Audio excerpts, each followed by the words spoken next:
এটা হচ্ছে পুজোর পরের দিন। পরের দিন আমরা রুমগুলো মোটামুটি গুছিয়ে নিয়েছিলাম।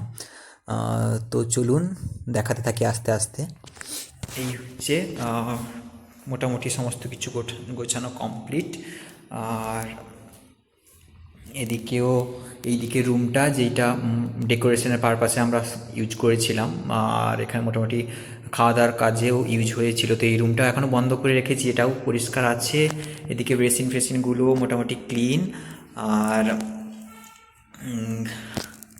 আর এই দিকের রুম যেটা আমাদের আড্ডার রুম বলতে পারেন, আর সুপ্রিয় নারায়ণ এখানে থাকে, আমরা সবাই মিলে এখানে স্পেন্ড করি টাইমটা।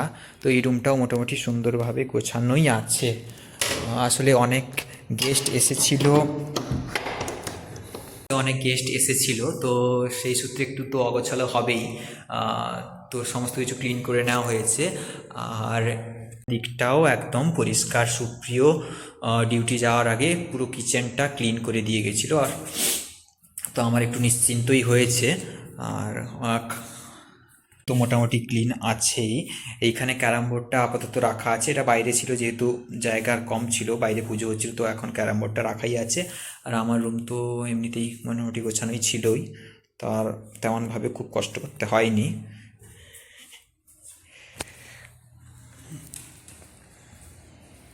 বারবার বেরোলে আমার মায়ের মুখের দিকে চোখটা চলে যায়। আসলে মায়ের মুখটা এতটাই সুন্দর, আর সাজানোর ফলে ইচ্ছেই করছে না, যেন মনে হচ্ছে এইখানেই থাকুক প্রত্যেক দিন। তো সেই সূত্রেই ভাবা যে এই বছর আমরা এই মূর্তিটাকে বিসর্জন দেব না, মূর্তিটাকে পুরো বছর আমরা রেখে দেবো, আর গত বছরের মূর্তিগুলোকে আমরা বিসর্জন দিয়ে দেবো।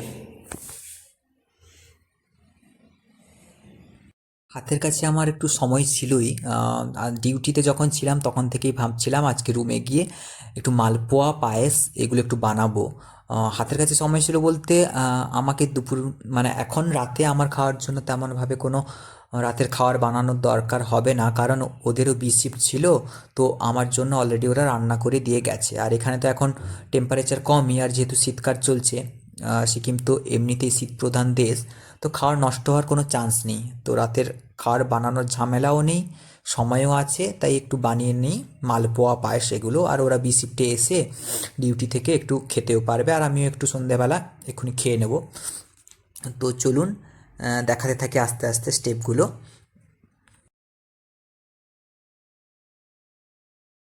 এই যে দেখুন, এখানে মালপোয়ার জন্য আমি ব্যাটারটা রেডি করছি। ব্যাটারটা করার জন্য প্রথমে তেমন কিছুই না, ঘরোয়াভাবে যেমন নর্মাল মালপোয়া বানানো হয় তেমনভাবেই। হয়তো আরও অনেক কিছু অনেকে অ্যাড করে থাকেন, তবে আমি করছি না। এখানে আমি অ্যাড করেছি, হাতের কাছে আমার ময়দা ছিল, সুজিও ছিল। তো ময়দা মাপ মতো, সুজি, মৌরি আর একটু দুধ দিলে ভালো হয়। তো লিকুইড দুধ ছিল না, গুঁড়ো দুধ ছিল, গুঁড়ো দুধ একটু অ্যাড করে দিয়েছি, আর চিনি, আর ঈষৎ একটুখানি লবণ, যাতে স্বাদের ভারসাম্যটা বজায় থাকে। তো ব্যাটারটা ভালোভাবে মিশিয়ে নিয়ে আমাকে রেডি করতে হবে, তাতে মালপোয়াগুলো খুব ভালো হবে। আর উল্টো দিকে দেখুন, এখানে আমি বাতাসা দিয়ে বাতাসার একটা শিরা তৈরি করে নিচ্ছি। চিনি দিয়েও করতে পারেন, আসলে পুজোর বাতাসা অনেক বেঁচে ছিল, তো বাতাসা দিয়ে এই জন্য করে নিচ্ছি। তো চিনি শিরাটা বাতাসা শিরাটা হতেই থাকুক। আর এদিকে দেখুন, বলছিলাম বিসিফটে ওরা খাওয়া রান্না করে দিয়ে গেছে। তো ভেজ ডাল, পনির, আলু, মটরশুঁটি, ক্যাপসিকাম দিয়ে একটা মাখো মাখো তরকারি, এগুলো করাই আছে, তো আমার তো হয়েই যাবে। এবার দেখুন, ব্যাটারটা ঢেকে কিছুক্ষণ রেখে দিয়েছিলাম, ব্যাটারটা আবার একবার মিক্স করে নিচ্ছি। আর উল্টো দিকে কড়াইতে আমি তেল বসিয়ে দিয়েছি, সাদা তেল। তো তেলটা খুব ভালো করে গরম হতে থাকুক। এবার এক হাতা করে ব্যাটারটা আমি আস্তে আস্তে তেলের মধ্যে দিতে থাকবো।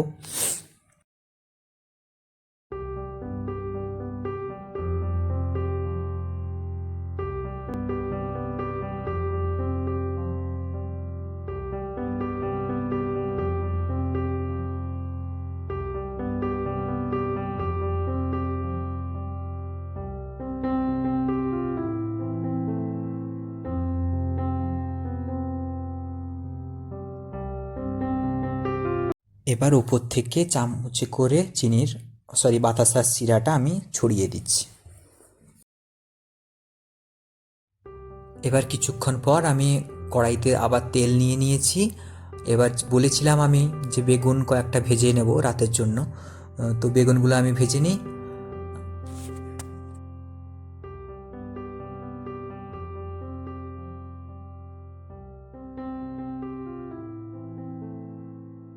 এবার উল্টো দিকে আমি পায়েসটাও বসিয়ে নিয়েছি। পায়েসটা বানানোর জন্য চালটা ধুয়ে আমি একটু ঘি মাখিয়ে নিয়েছিলাম, আর কড়াইতে দুধ দিয়ে তাতে তেজপাতা, গোটা এলাচ দিয়ে আর মাপমতো চিনি সব কিছু একসাথে দিয়ে বসিয়ে দিয়েছিলাম ওভেনে। আর আস্তে আস্তে নাড়তে হবে। আর ঠিক এত দূরই থাকুক আজকের ব্লগটি। আশা করি আপনাদের সবাই ভালো লাগবে এই ব্লগটি। তো এইভাবে আমার পাশে থাকুন। আজকের মতো টাটা, সবাই সুস্থ থাকুন, ভালো থাকুন, আবার আসবো।